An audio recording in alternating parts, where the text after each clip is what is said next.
विश्व समुदाय समेत आश्चर्यचकित हुने गरी अफगानिस्तानमा विद्रोही समूह तालिबान मुलुकको अधिकांश क्षेत्र कब्जा गर्दै राजधानी काबुल पुगेको छ।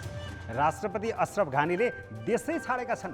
कान्तिपुर समाचारमा आज अफगानिस्तान सङ्कट र अबको राजनीति। नमस्कार, अब मुख्य समाचार। अफगानिस्तानमा प्रान्तीय राजधानी कब्जा गर्दै हिँडेका तालिबान लडाकु अन्ततः राजधानी काबुल प्रवेश। राष्ट्रपति घानीले देश छाडे।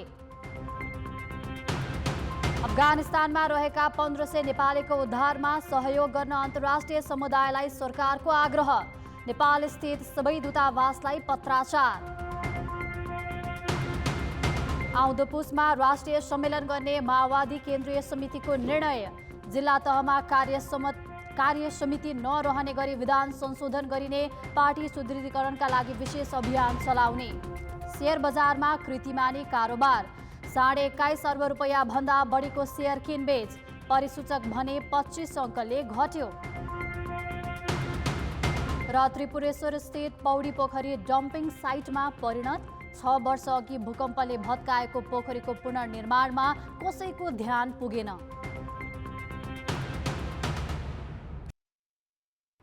सरकारले अफगानिस्तानमा रहेका आफ्ना नागरिकको उद्धार गर्न अन्तर्राष्ट्रिय समुदायसँग सहयोग मागेको छ। परराष्ट्र मन्त्रालयले अफगानिस्तानमा कूटनीतिक नियोग रहेका देशसँग सहयोग मागेको हो। परराष्ट्र मन्त्रालयले आज अमेरिका, बेलायत, क्यानाडा लगायत देशलाई उनीहरूका नागरिकको उद्धार गर्दा नेपालीको पनि उद्धार गर्न पत्राचार गरेको हो। मन्त्रालयका अनुसार अफगानिस्तानमा विभिन्न कूटनीतिक नियोगमा 1500 नेपाली कार्यरत छन्। अधिकांश नेपाली त्यहाँ कूटनीतिक नियोगमा सुरक्षा गार्डका रूपमा काम गर्दै आएका छन्। त्यहाँ कूटनीतिक नियोग रहेका देशले आफ्ना नागरिक धमाधम फर्काउन थालेपछि सरकारले काठमाडौँ स्थित विभिन्न दूतावासलाई पत्राचार गरी सहयोगको याचना गरेको हो। परराष्ट्र सचिव भरतराज पौडेलले नेपाली युवालाई रोजगारी दिएका मुलुकका नियोगसँग दिल्ली स्थित नेपाली दूतावास नियमित रूपमा सम्पर्कमा रहेको र ती नियोगले सहयोगको वचन दिएको जानकारी आज संसदको अन्तर्राष्ट्रिय समितिलाई गराएका छन्।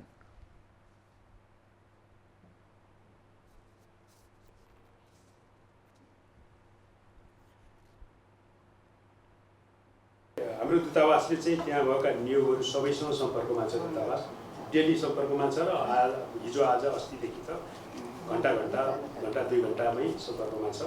र हाम्रो त्यही आग्रह के छ भने हाम्रो मान्छेहरूको वेलफेयर, सिक्युरिटी, सेफ्टी र सेफ इभ्याकुएसन अहिले हाम्रो कन्सर्न भनेको यिनै छन्। र यही कुरो हामीले कन्सिस्टेन्टली गर्ने गरेका छौँ र उहाँहरूले हामीलाई चाहिँ अब एस्योर पनि गर्नुभएको छ। हाम्रो मान्छेहरू गर्दाखेरि हाम्रो लागि काम गरेका तपाईँका नागरिकहरू र अरू थर्ड कन्ट्रीका फोर्सलाई पनि हामीले इभ्याकुएसन प्लानमा राख्छौँ नै भन्नुभएको छ। त्यसरी दूतावास मार्फत भएको प्रयत्न त्यो छँदैछ। अर्को यहीँ काठमाडौँमा पनि हामीले चाहिँ हाम्रा नागरिकहरू रोजगारी दिने चाहिँ मुलुकका नियोगहरू मार्फत पनि उहाँको सरकारहरूमा आउटरिच हामीले बढाइराखेका छौँ। ती नियोगहरूलाई हामीले कूटनीतिक पत्राचार गरिराखेका छौँ। अफगानिस्तानमा कूटनीतिक नियोग बाहेकका क्षेत्रमा पनि नेपाली कार्यरत छन् भन्ने तथ्याङ्क सरकारसँग छैन। यसबारे बुझ्न भन्दै सरकारले परराष्ट्र मन्त्रालयका सहसचिव हरिशचन्द्र घिमिरेको संयोजकत्वमा एउटा समिति गठन गरेको छ। त्यो समितिले उद्धारमा केन्द्रित भएर काम अगाडि बढाउने सचिव पौडेलले बताएका छन्।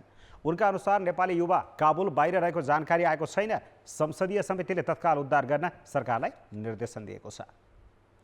नेकपा माओवादी केन्द्रले सरकार र संसदलाई पूर्णकालसम्म चलाउन गठबन्धनको सहकार्यलाई थप बलियो बनाउने निर्णय गरेको छ। राजधानीमा 2 दिनसम्म चलेको माओवादी केन्द्रीय कमिटी बैठकले प्रतिगमनलाई पुरै परास्त गर्न गठबन्धनको सहकार्यलाई अझै बलियो बनाएर अघि बढ्नुपर्ने निष्कर्ष निकालेको छ। बैठकले अध्यक्ष पुष्पकमल दाहालले पेश गरेको राजनीतिक र विधान प्रतिवेदन सुझावसहित पारित गरेको छ। पार्टीलाई पुनर्ताजगी दिन 4 महिने अभियान सञ्चालन, केन्द्रीय कमिटीमा महिला 35 र युवा 20% पुर्याउने एवं पुस 11 देखि 13 गतिसम्म राष्ट्रिय सम्मेलन गर्ने निर्णय पनि गरेको छ। क्रान्तिकारी पार्टी निर्माणको दिशा, योजना र सङ्कल्प यो प्रतिवेदनको अर्को मुख्य पक्ष हो। यो पार्टीलाई रूपान्तरण गरेर गुणात्मक फड्को मार्ने दिशातिर अगाडि बढ्ने प्रस्ताव राजनीतिक प्रतिवेदनमा गरिएको छ। पौष 11, 12 र 13 गते राष्ट्रिय सम्मेलन सम्पन्न गर्ने गरी त्यसलाई केन्द्रबिन्दु राखेर बनाएर 4 महिनाको सङ्गठनात्मक अधिवेशनहरू र सुदृढीकरणको अभियान निश्चित गरिएको छ। दार्चुलाका जयसिंह धामीको महाकाली नदीमा तुइनबाट खसेर भएको मृत्युमा भारतीय सुरक्षा फौज नै दोषी भएको माओवादी केन्द्रको ठहर छ। बैठकले छानबिन प्रतिवेदन तत्काल सार्वजनिक गरी मृतकका परिवारलाई राहत दिन पनि सरकारलाई आग्रह गरेको छ। यस्तै अफगानिस्तानमा अप्ठ्यारोमा परेका नेपालीहरूको उद्धार गर्न समेत सरकारको ध्यान आकर्षण गराएको छ। माओवादीको बैठकले बेलायतमा भूतपूर्व गोर्खा सैनिकले समान सेवा सुविधाको माग राख्दै गरेको आन्दोलनमा ऐक्यबद्धता समेत जनाएको छ। कोरोना संक्रमणका कारण आज 33 जनाको मृत्यु भएको छ। यो सँगै कोभिडको मृत्यु हुनेहरूको सङ्ख्या 10,292 जना पुगेको छ। यस्तै आज 1793 जना सङ्क्रमित थपिएका छन्। स्वास्थ्य मन्त्रालयका अनुसार 8,088 जनाको PCR परीक्षण गर्दा 1793 जनामा सङ्क्रमण देखिएको हो। एन्टिजेन परीक्षणमा 419 जना थपिएका छन्। काठमाडौँ उपत्यकामा मात्रै थप 739 जनामा सङ्क्रमण पुष्टि भएको छ। सङ्क्रमित मध्ये 758 आइसियु र 193 जनाको भेन्टिलेटरमा उपचार भइरहेको छ। आज 1867 जना निको भएका छन्। सरकारले उच्च शिक्षा अध्ययन गर्ने अति विपन्न दलित र सीमान्तकृत समुदायका विद्यार्थीलाई छात्रवृत्ति दिन गत आर्थिक वर्ष 10 करोड रुपैयाँ छुट्याएको थियो। तर 3 करोडभन्दा बढी खर्च हुन सकेन। विश्वविद्यालय अनुदान आयोगले कार्यविधि नै नबनाएकाले र लक्षित विद्यार्थीसम्म सूचना नै नपुर्याइएकाले छात्रवृत्तिको रकम खर्च हुन नसकेको हो। उच्च शिक्षामा विपन्न अपाङ्गता भएका दलित र सीमान्तकृत समुदायका विद्यार्थीलाई छात्रवृत्ति उपलब्ध गराउन गत आर्थिक वर्ष विश्वविद्यालय अनुदान आयोगले 10 करोड रुपैयाँ छुट्याएको थियो। तर उसले यस अवधिमा कार्यविधि नै बनाएन, जसले गर्दा स्नातक र स्नातकोत्तर तहको पहिलो वर्षमा अध्ययनरत लक्षित विद्यार्थीले छात्रवृत्ति नै पाएनन्। स्नातक तहमा द्वन्द्वपीडित परिवारका 21 विद्यार्थीले 3 लाख रुपैयाँ पाए, जबकि यो शीर्षकमा करिब 2 करोड बजेट थियो। इन्जिनियरिङतर्फ द्वम, चमा र वादी समुदायका जम्मा 1 विद्यार्थीले छात्रवृत्ति पाए। चिकित्सा शिक्षातर्फ 1 जनाले पनि पाएनन्। आयोगले छात्रवृत्तिको सूचना विद्यार्थीसम्म नपुर्याएकाले पनि लक्षित समुदायले लाभ लिन सकेको छैन। आयोगले आफ्नो कमजोरीमा कोभिडको बहानाबाजी गरेको छ। हामीसँग धेरै कम थियो वा यो प्रावधान नै थिएन। त्यो अवस्थामा बिस्तारै त्यो प्रावधान बनाएर हामी अगाडि लाँदैछौँ। लक्ष्य अनुसार पुग्न अझै हामीलाई टाइम लाग्ने रहेछ। अब एकातिर सूचनाको प्रवाह जतिसुकै भने पनि सूचनाको प्रवाह समयमा गराउन चाहिँ अब नसकिँदो रहेछ भन्न पर्ला। विपन्न वर्गका विद्यार्थीलाई छात्रवृत्ति दिन अलगै परियोजना छ। आयोगले विश्व बैङ्कको ऋण सहयोगमा विद्यार्थी वित्तीय सहयोग कार्यक्रम सञ्चालन गर्दै आएको छ। स्नातक तहमा दोस्रो र तेस्रो वर्ष तथा स्नातकोत्तरमा दोस्रो वर्ष अध्ययन गर्ने 1700 विद्यार्थीले छात्रवृत्ति रकम पाए। यस्तै एमफिल र स्नातकोत्तर तह शोध कार्यका लागि 200 विद्यार्थीलाई विशेष छात्रवृत्ति दिइएको छ। तर स्नातक र स्नातकोत्तर दुवैतर्फ पहिलो वर्षका विपन्न विद्यार्थीलाई भने दिइएन। उहाँहरूको शैक्षिक पढाइमा लगाव गर्ने जुन पाउनुहुन्थ्यो, उहाँलाई आर्थिक समस्याले गाँच्दाखेरि त निश्चय नै त्यसले चाहिँ राम्रो रिजल्ट आउटकम दिँदैन। त्यो यदि त्यो प्राप्त गर्नुभयो भने उहाँले आफ्नो पूर्ण क्षमताले आफ्नो अध्ययनप्रति हैन लगाव राखेर त्यसको उपयोग अध्ययनको उपयोग गरेर छात्रवृत्ति पाउने जस लक्षित वर्गले चाहिँ जस नपाउन चाहिँ एकदम अन्याय भएको छ।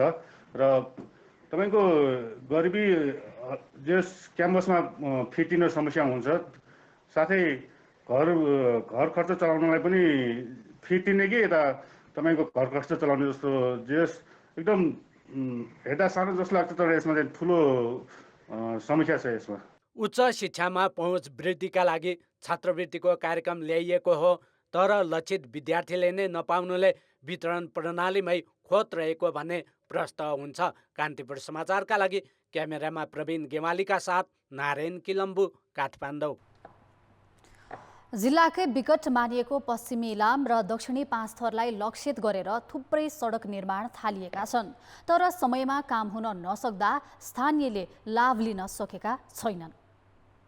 धनकुटाको भेडेटारबाट इलाम 5 थर सीमावर्ती महाभारा डाँडै डाँडा राँके जोड्ने 100 किलोमिटर क्षेत्रको सडक निर्माण पुरा हुने आशमा रहेका बासिन्दा अहिले निराश छन्। झापाको दमकबाट लारुम्बा हुँदै चिसोपानी पञ्चमी खण्डको 34 किलोमिटर सडक निर्माण पुरा हुन सकेको छैन। इलामकै माङ्सेबुङ र फाकफोकथुमलाई लक्षित गरेर बनाइएको देउराली एकतप्पा गजुरमुखी गैँडे ममाई सडक पनि न्यून मात्र बजेट आउँदा अपेक्षित काम हुन सकेको छैन। यी सबै सडक ठेक्का सम्झौता भएर निर्माणाधीन हुन्, तर बर्खायाममा हिलो र हिउँदमा धुलोका कारणले स्थानीयको शास्ति कम हुन सकेको छैन। अहिले मर्नु खोज्छ होइन, त्यसले अब बर्खा मासमा ऊ बाँसमा भयो कि केमा भएर बोकेर अस्पताल पुर्याउनु पर्छ। कहिले पुर्याउँदै आधा बाटोमा मरिरहेको पनि हुन्छ। यो बाटो अब खुनेको कति वर्ष भयो, अझै पनि क्लियर हुँदैन। 2075 पुसमा तत्कालीन प्रधानमन्त्री केपी शर्मा ओलीले सडक शिलान्यास गरेका हुन्। 3 अर्ब 65 करोड 84 लाख रुपियाँको लागतमा 100 किलोमिटर सडक कालोपत्रे गर्ने कार्य 36 महिनामा सम्पन्न गर्नुपर्ने सम्झौता भए पनि काम समय गुज्रन लाग्दा 18% मात्रै भएको छ। एक्जिम ब्याङ्क अफ इन्डियाको 87% र नेपाल सरकारको 13% लगानीमा काम सम्पन्न गर्ने सम्झौता भएको हो। दमक र चिसोपानीको सडक खण्डको काम चाहिँ सन्तोषजनक नै काम गरिरहेको अवस्था छ अहिले। तर राँके रवि भेटार सडक खण्डको काम चाहिँ हामीले स्थानीयले सोचेको भन्दा अत्यन्तै कम गतिमा भइरहेको छन्। इलामको चिसोपानीदेखि झापाको दमकसम्मको फाल्गुनन्द राजमार्गको पनि काम अपेक्षाकृत बढ्न सकेको छैन। झापा र इलामको सिमानादेखि मर्चेबुङसम्म 6.29 किलोमिटर सडक कालोपत्रेका लागि 22 करोड 59 लाखमा ठेक्का लागेको हो। सडकको दोस्रो खण्ड 15.26 किलोमिटर 54 करोड 44 लाख रुपियाँमा ठेक्का सम्झौता भएको छ। तेस्रो खण्डमा 11.30 किलोमिटर सडक कालोपत्रे गर्न 59 करोड 15 लाखमा ठेक्का सम्झौता भएको हो। तर 3 वर्षमा निर्माण सम्पन्न गर्नुपर्ने भए पनि काममा ढिलासुस्ती भएको भन्दै स्थानीय आक्रोशित भएका छन्। हामीले त्यो बाटोबाट पर्याप्त सेवा सुविधा हामीले पाएको चाहिँ होइन। काम ढिलो हुनमा कठिन भूगोल, वन क्षेत्रको जमिनको समस्या लगायतका कारण देखाइने गरेको छ। ठुलो जनसङ्ख्यालाई फाइदा पुग्ने यी सडकको कामलाई सरकारले पनि प्राथमिकतामा राखेर अघि बढाउन जरुरी देखिएको छ। कान्तिपुर समाचारका लागि विप्लव भट्टराई, इलाम।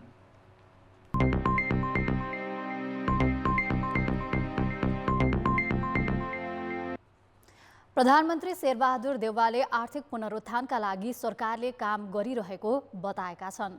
प्रधानमन्त्री देउवाले कान्तिपुर मिडिया ग्रुपले आज काठमाडौँमा गरेको कान्तिपुर इकोनोमिक समिटको सरकारी निवासबाट उद्घाटन गर्दै आर्थिक पुनरुत्थानका लागि सरकारले तत्कालीन, मध्यकालीन र दीर्घकालीन रणनीति सहित काम गरिरहेको बताएका हुन्।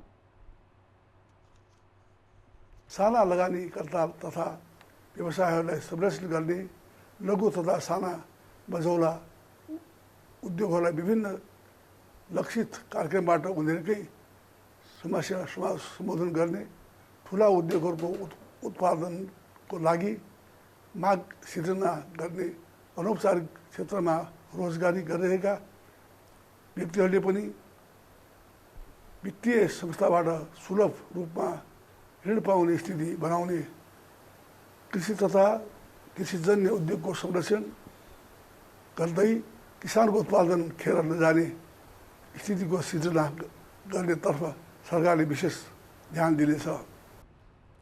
प्रधानमन्त्री देउवाले कोभिडले अर्थतन्त्रमा असर पारेकाले सरकारले खोपलाई उच्च प्राथमिकतामा राखेको बताए। कोभिड विरुद्धको खोप अभियानलाई तीव्रता दिई अर्थतन्त्रलाई चलायमान बनाउन सरकारवालाले सरकारलाई सुझाव दिएका छन्। सरकारले खोप पाउनेमा ढुक्क हुन भनेको छ। कान्तिपुर इकोनोमिक समिटमा अर्थतन्त्रको उपचार शीर्षकको सत्रमा अर्थमन्त्री जनार्दन शर्माले चैतसम्म सबैलाई खोप लगाइसक्ने र निजी क्षेत्रसँग मिलेर अर्थतन्त्र चलायमान बनाउने बताए। देशभित्र छरिएर रहेको पुँजीलाई एकीकृत गरेर परिचालित गर्ने तथा विप्रेषणमा आधारित अर्थतन्त्रलाई आत्मनिर्भरताको बाटोमा बारम्बार लकडाउनतिर भन्दा पनि छिटोभन्दा छिटो भ्याक्सिन लगाएर अर्थतन्त्रलाई निरन्तर चलायमान हुने अवस्था सिर्जना गर्नुपर्छ। नेपालको विकासको रणनीतिको एउटा स्पष्ट खाका हुनुपर्छ। यो आम राजनैतिक बहसद्वारा निर्धारित गरिनुपर्छ। यसमा प्रयत्न गर्ने कुरा म राख्न चाहन्छु। र स्वास्थ्य र शिक्षामा लगानी नबढाइकन सक्षम जनशक्ति निर्माण नगरिकन अर्थतन्त्रको विकास सम्भव नहुने भएको हुनाले त्यतातिर पनि हाम्रो ध्यान जाने कुरा मुख्य कुरा हो।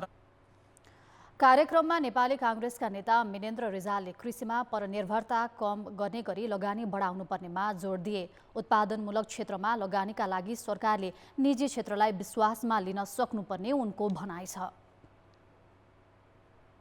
आजको दिनमा कहाँ मान्छेले पैसा हाल्ने त? बिचमा कोभिडको सङ्क्रमण पछाडि प्रोडक्टिभ सेक्टर पछाडि छ, पर्यटनको सेवा क्षेत्र पछाडि छ, अरू कामहरू हुन सकेका छैन। सबै चिज तल गइसकेपछि अनि काहीँ न काहीँ त जोगाउनलाई पैसा छ, कमाइ छ, त्यसलाई राख्नु पर्यो। अनि मान्छेले कहाँ हाल्ला छन् कि जग्गामा हाल्नु पर्यो कि सेयरमा हाल्नु पर्यो। अनि त्यसले हाम्रो मैले त्यो डिपर हाम्रो अर्थतन्त्रको समस्यालाई सतहमा लिएर आइदिएको जस्तो लाग्छ। नेपाल उद्योग वाणिज्य महासङ्घका अध्यक्ष शेखर गोल्छाले औद्योगिक वातावरण नरहेकाले उद्योगी व्यवसायी उद्योग स्थापना भन्दा व्यापारमा केन्द्रित भएको बताए। नेपालमा जीडीपीकै साइज भन्दा बढी क्यापिटल मार्केट हुनु, अब यसको दूरगामी असर के हुन्छ भन्ने अर्थविज्ञहरूले बोल्छन् होला। तर यसको मैले देखेको मुख्य कारण जुन आकर्षण सेयर मार्केटमा के हो भने अन्य कुनै पनि यस्तो क्षेत्र नेपालमा भएन जसमा लगानीको प्रतिफल सेयर मार्केट जस्तो हुन सक्छ। र यो मलाई लाग्छ यो समस्यालाई समाधान गर्न जरुरी छ। कार्यक्रममा अन्य वक्ताले पुँजी निर्माणमा सार्वजनिक ऋणको सदुपयोग हुन नसकेको भन्दै कमजोरी सुधार गर्न सरकारलाई सुझाव दिएका थिए। खाली समस्या कहाँ छ भने सार्वजनिक ऋण लिइसकेपछि तुरुन्तै प्रतिफल दिने खालको आयोजनामा त्यो गयो कि गएन भनेर निगरानी गर्नु, त्यसको अनुगमन गर्नु चाहिँ जरुरी छ। अहिले चाहिँ कस्तो देखिन्छ भने ग्याप देखिन्छ। अहिले चाहिँ करिब 2 अर्ब जस्तो चाहिँ सार्वजनिक ऋण चाहिँ प्रशासनिक खर्चमा, तलबमा, भत्तामा गएको चाहिँ देखाउँछ अहिलेको तथ्याङ्कले। त्यो चाहिँ अलिकति चिन्ताजनक हो। जुन फरेन इम्प्लोइमेन्ट हो त्यो इम्प्लोइमेन्टको अवस्था कहाँ जान्छ?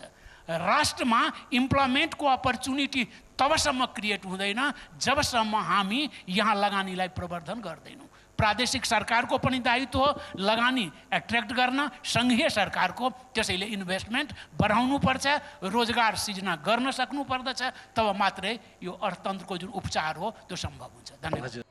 कार्यक्रमका अधिकांश वक्ताले व्यापार घटाउने खालको नीति अवलम्बन गर्नुपर्नेमा जोड दिएका थिए। सरकारी नीति उत्पादन बढाउने भन्दा राजस्व वसुलीमा केन्द्रित रहेकाले निर्यात बढ्न नसकेको उद्योगी व्यवसायीले बताएका छन्। कान्तिपुर इकोनोमिक समिटमा उद्योगी व्यवसायीले राजनीतिक नेतृत्वमा उत्पादनमूलक क्षेत्रमा लगानी बढाएर आर्थिक विकास गर्ने सोच नै नरहेको बताए। आफ्नै उत्पादनको सामर्थ्य सत्रमा बोल्दै नेपाल उद्योग वाणिज्य महासङ्घका पूर्व अध्यक्ष पशुपति मुरारकाले उद्योग क्षेत्रका काममा उद्योग मन्त्रालयभन्दा अर्थ मन्त्रालय हावी रहेको र उद्योग क्षेत्रको प्रवर्धनभन्दा राजस्व वसुलीमा मात्र केन्द्रित भएको आरोप लगाए।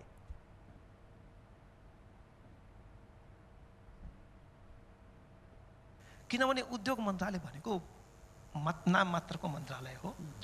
त्यसको अलावा उसले उद्योग बाहेक सबै काम गर्न सक्छ, उद्योगको लागि केही पनि गर्न सक्दैन। नीति नियम बनाउँछ, अरू मन्त्रालयले टेर्दैन। अर्थ मन्त्रालय भनेको सुपर मिनिस्ट्री भइसक्यो। हरेक मन्त्रालयको उद्देश्य के छ भने राजस्व कसरी उठाउने। अर्थ मन्त्रालयलाई पनि मेरो विचारमा नाम परिवर्तन गरेर राजस्व मन्त्रालय गरिदियो भने अलिक बेस होला कि जस्तो छ। नामअनुसार काम हुन्छ नि। आजको दिनमा उद्योग सम्बन्धी यदि कुनै प्रब्लम आयो भने अहिलेसम्म नेपालमा स्वदेशी उत्पादनहरूमा जे भएको छ, मेरो विचारमा यहाँका निजी क्षेत्रले आफ्नो सामर्थ्यको अनुसार काम गरेका छन् भएर मात्रै भएको हो। राज्यले हामीले यो गरिदियौँ, हाम्रो नीतिमा यो आएको छ, त्यसको कारणले भएको हो भन्ने कुरा म मान्न तयार छैन। गोल्ड स्टार जुत्ता उत्पादक कम्पनीकी निर्देशक विदुषी राणाले स्वदेशी उत्पादनलाई सरकारी प्रोत्साहन नरहेको गुनासो गरिन्।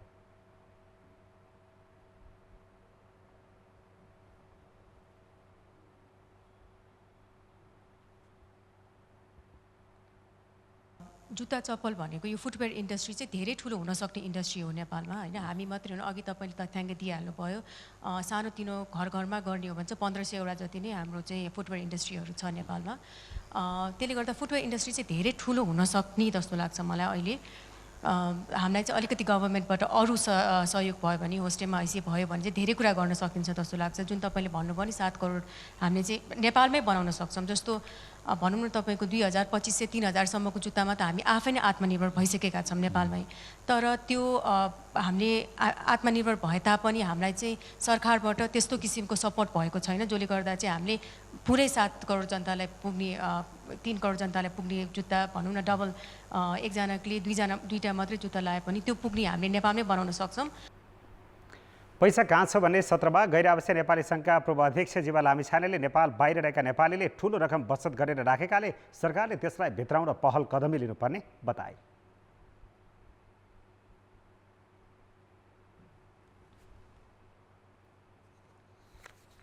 लगानीका हिसाबले उनीहरूसँग अहिले राम्रो साइजको सेभिङहरू हुन थालेको छ। त्यसै गरी विश्वका ठुल्ठुला युनिभर्सिटीहरूमा मल्टिनेसनल कम्पनीहरूमा नेपालीहरूले आफ्नो हैसियत बढाउँदै गइरहेका छन् र विदेशमा बसेको समुदायले आफ्नो लगानीलाई सुरक्षित गर्नु पर्यो अनि आफ्नोसँग भएको यो रकमलाई डाइभर्सिफाई गर्नु पर्यो भनेदेखि सबैभन्दा सुरक्षित भनेको आफ्नो जन्मभूमि नै हो। नेपाल उद्योग परिसङ्घका अध्यक्ष विष्णु अग्रवालले स्टार्टअप अर्थात् नयाँ खालका उद्यममा लगानी बढाएर आर्थिक विकास गर्न सकिने धारणा राखे। शेयर बजारमा आज अहिलेसम्मकै उच्च कारोबार भएको छ। परिसूचक 24.6 अङ्कले घटे पनि कारोबार रकममा कीर्तिमानी कायम भएको छ। बजारमा आज 3 करोड 55 लाख 50 हजार किता शेयर 21 अर्ब 64 करोड 76 लाख रुपियाँमा किनबेच भएको छ। यससँगै एकै दिन 19 अर्ब 55 करोड माथि कारोबार भएको थिएन। नेपाल राष्ट्र ब्याङ्कले शुक्रबार मौद्रिक नीति मार्फत शेयर कर्जामा कडाई गरेपछि बिक्री चाप बढ्दा कारोबार रकम आकाशिएको। नेपाल ब्याङ्क लिमिटेडको मात्र 1 अर्ब 5 करोड रुपियाँभन्दा बढीको कारोबार भएको छ। कारोबार धेरै हुने 10 कम्पनीको सूचीमा 5 वटा जलविद्युत कम्पनी छन्। मौद्रिक नीतिको प्रभाव स्वरूप बजार मापन गर्ने नेप्से परिसूचक कारोबार सुरु भएको 1 घण्टामा 74 अङ्कले घटेको थियो। तर बजार त्यसपछि सम्हालिन पुग्यो। परिसूचक 3154 अङ्क कायम भएको छ। 10 वटा समूहले परिसूचक घटाएका हुन्। जलविद्युत वित्त र विकास ब्याङ्क समूहको परिसूचक सबैभन्दा धेरै घटेको छ। उत्पादनमूलक लघु वित्त र लगानी समूहको परिसूचक बढेको छ। आज 59 कम्पनीका लगानीकर्ताले कमाएका छन् भने 126 कम्पनीका लगानीकर्ताले गुमाएका छन्। ब्रेकपछि पुनः स्वागत छ। कोरोना महामारीमा गैर आवासीय नेपाली सङ्घ र विदेश स्थित नेपाली नियोगहरूको सहकार्यमा 2 लाखभन्दा बढी नेपालीको उद्धार गरिएको छ। सङ्घले आज काठमाडौँमा श्वेत पत्र सार्वजनिक गरी महामारीका कारण मध्यपूर्वका साउदी अरेबिया, संयुक्त Arab Emirates, Kuwait, Oman, Bahrain, Malaysia लगायत देशमा रहेका नेपाली कामदारले बढी समस्या बेहोरेको जनाएको छ। महामारीका बेला नेपालीले मुख्य रूपमा कम्पनीले कामबाट निकालेको, भिसा अवधि सकिएको र बिरामी परेको कारण बढी समस्या बेहोरेको सङ्घका अध्यक्ष कुमार पन्तले बताए। विदेशमा जाने श्रमिक साथीहरूको समस्या भयावह छ। ठुलो समस्यामा श्रमिक साथीहरू हुनुहुन्छ। अहिले त्यो श्रमिक चाहिँहरूको समस्या समाधान गर्नको निम्ति समग्रमा आज व्हाइट पेपरमा आएको कुरा त्यही हो। समस्याहरू के हुन् र तिनको निराकरण कसरी गर्न सकिन्छ भनेर पनि व्हाइट पेपरमा आछ। गैर आवासीय नेपाली सङ्घ नेपालको राज्यसँग सहकार्य गर्नको निम्ति हामी तयार छौँ।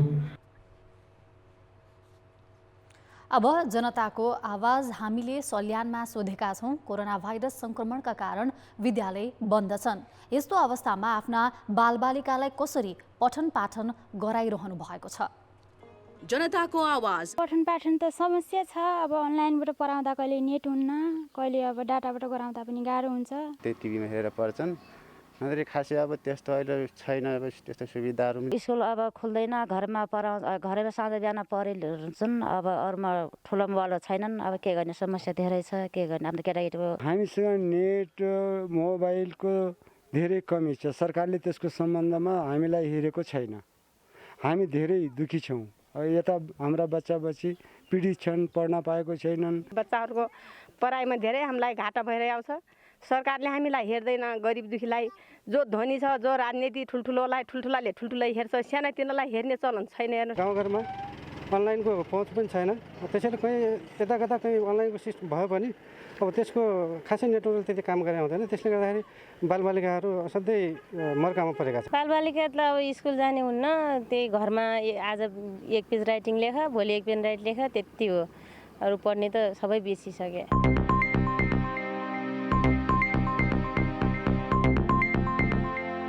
खेलकुद समाचार। नमस्कार, कान्तिपुर खेलकुद समाचारमा स्वागत छ। नेपाली खेलकुदमा पूर्वाधारको निकै कमी रहेकाले खेलाडीलाई अभ्यास गर्न धेरै विकल्प छैनन्। न नयाँ पूर्वाधार निर्माणमा ध्यान छ, न त जीर्ण बनेका पूर्वाधारको पुनर्निर्माणमै चासो छ। यहाँसम्म कि राष्ट्रिय खेलकुद परिषदको हातमा रहेकै पौडी पोखरी 6 वर्षदेखि पुनर्निर्माण हुन सकेको छैन। पोखरी डम्पिङ साइटमा परिणत भएको छ। परिषदको त्रिपुरेश्वरी स्थित कार्यालयको पूर्वपट्टि रहेको पौडी पोखरी 2072 वैशाखको भूकम्पले क्षतिग्रस्त भयो। भूकम्पले क्षति पुगेको परिषद कार्यालय र दशरथ रङ्गशालाको पुनर्निर्माण भइसकेको छ। तर पोखरीको पुनर्निर्माणमा परिषद नेतृत्वको चासो छैन। पोखरीमा पानी होइन, फोहोरको डङ्गुर छ। परिषदका सदस्य सचिवको आँखामा हरेक दिन पर्ने संरचनाको यो हालत हुनुले नेपाली खेलकुद कसरी चलिरहेको छ भन्ने छर्लङ्ग हुन्छ। कता कता धेरै बाहिर रहेका हामीले त्यो सम्पत्तिहरू चाहिँ हामीले चाहिँ नि त्यसलाई भोगचलन चाहिँ गर्न पाएका छैनौँ। तर अगाडि नै भएको जुन स्विमिङ पुल छ त्यो अहिले एकदम भग्नावेश भएको अवस्थामा छ। त्यसलाई एटलिस्ट एउटा चाहिँ नि मल्टिप्रपोजलका हिसाबले होस् या चाहिँ खेलाडीहरूलाई चाहिँ त्यहाँ चाहिँ चलायमान कसरी गर्न सकिन्छ भन्ने खालको चाहिँ कुनै न कुनै खेलकुदका पूर्वाधारहरू त्यहाँ बनेको भए एउटा रङ्गशालामा चाहिँ अर्कै खालको एउटा चाहिँ चलायमान गतिविधि हुन्थे। खेलकुदको एउटा राम्रो चाहिँ नि एउटा त्यसले चाहिँ नि नजिर बनाउन सक्थे। तर अहिले चाहिँ ठ्याक्कै त्यसको उल्टो भइरहेको छ हैन। जो पनि आउँछन् राष्ट्रिय खेलकुद परिषदमा सिधा छिर्ने बित्तिकै त्यही स्विमिङ पुल देखिन्छ, त्यो एकदम भग्नावेश भएको स्विमिङ पुल देख्छ। त्यसले गर्दाखेरि सबैलाई अलिकति नेगेटिभ इम्प्याक्ट गइरहेछ। यो पोखरीसँग इतिहास पनि जोडिएको छ। सन् 1984 मा पहिलो दक्षिण एसियाली खेलकुद सागमा पौडीका इभेन्ट यही पोखरीमा भएका थिए। सातो बाटोमा पौडी पोखरी बनाउनु अघि पौडीका राष्ट्रिय प्रतियोगिता यही पोखरीमा हुन्थे। भूकम्पले क्षतिग्रस्त भए यताको 6 वर्षको अवधिमा परिषदमा 3 जना सदस्य सचिव फेरिसकेका छन्। तर क्षतिग्रस्त पोखरीलाई पुनर्निर्माण गर्ने कि यहाँ अरू संरचना बनाउने भन्नेमा कसैले पनि निर्णय लिएनन्। अहिलेका सदस्य सचिव पनि अलमलमै छन्। उनको प्राथमिकतामा परेको देखिँदैन। हामी त्यसलाई विविध ढङ्गले सोचिरहेका छौँ। त्यसमा 2-4 कुरा आएको छ। एउटा स्विमिङ पुलको पनि कुरो आएको छ। दोस्रो स्विमिङ पुल होइन पार्किङको भनेर पार्किङको पनि कुरो आएको छ। तेस्रो हामी कभर्ड हल जस्तै अरू पनि बनाऊँ भन्ने छ। तर त्यहाँ समस्या के छ भने त्यो ल्यान्ड हामीलाई पुग्दैन। यो खेलकुदमा चाहिँ तपाईँले हेर्नुपर्ने ओपन स्पेस बढी हो है। मैले त्यहाँ अब तपाईँले यो वर्ष देख्नुहुनेछ केही ओपन स्पेस चाहिँ म क्रिएट गर्दैछु। किन हामीलाई एउटा त हामीले 44 सालमा दुर्घटना भोगिसक्यौँ होइन, नहोस् त्यस्तो। तर दुर्घटना भनेको बाजु बजाएर आउँदैन, सतर्कता पहिले नै अप्नाउनु पर्छ होइन। के हुँदो रहेछ भने इन्ट्री र एक्जिट फरक हुँदो रहेछ। इन्ट्री थोरै भए पुग्छ, एक्जिट चाहिँ धेरै ठाउँ चाहिन्छ। केही दुर्घटना घट्यो भने मान्छे भाग्ने ओर्ने, मान्छे छरिने धेरै स्पेस हामीलाई चाहिन्छ। त्यो स्पेसको प्रपर युटिलाइजेसन गर्नको निम्ति भनेर 2-4 वटा योजनाहरू आएको छन्। हामी यही गर्ने भन्ने कन्क्लुजनमा पुगेका छैनौँ। पौडी पोखरीको यो अवस्थालाई परिषदको चरम व्यवस्थाका रूपमा लिइएको छ। कान्तिपुर समाचारका लागि क्यामेरामा हेमन्त कटवालका साथ प्रदीप लेखी, काठमाडौँ। अब जनमतमा अन्तिम परिणाम। जनमतमा हिजो हाम्रो प्रश्न थियो 1.5 वर्ष अघि नै गर्नुपर्ने काङ्ग्रेस महाधिवेशन किन सारेको सारै गरिएको होला? ए नेतृत्वको अनिच्छा, बी स्वार्थको टकराव र सी महामारीको असर। जनमतको अन्तिम परिणाम यस्तो छ। ए नेतृत्वको अनिच्छामा 31%, बी स्वार्थको टकरावमा 58% र सी महामारीको असरमा 11%। अब जनमतमा आजको प्रश्न। जनमत खेलकुद परिषद छेउैको पौडी पोखरी नै डम्पिङ साइटमा परिणत हुनुलाई के भन्नुहुन्छ? ए परिषदको गैर जिम्मेवारी, बी व्यवस्थापकीय असक्षमता र सी सरकारी स्रोतप्रतिको बेवास्ता। जनमतको अन्तिम परिणाम भोलि साँझ 8 बजेको कान्तिपुर समाचारमा प्रसारण गर्नेछौँ। कृपया न्युज स्पेस ए, बी वा सी टाइप गरी 34001 मा SMS गरी आफ्नो मत व्यक्त गर्नुहोला। मौसम सम्बन्धी जानकारी।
कान्तिपुर समाचार अहिलेलाई सकियो। कान्तिपुर टेलिभिजन हेर्दै गर्नुहोला। नमस्ते।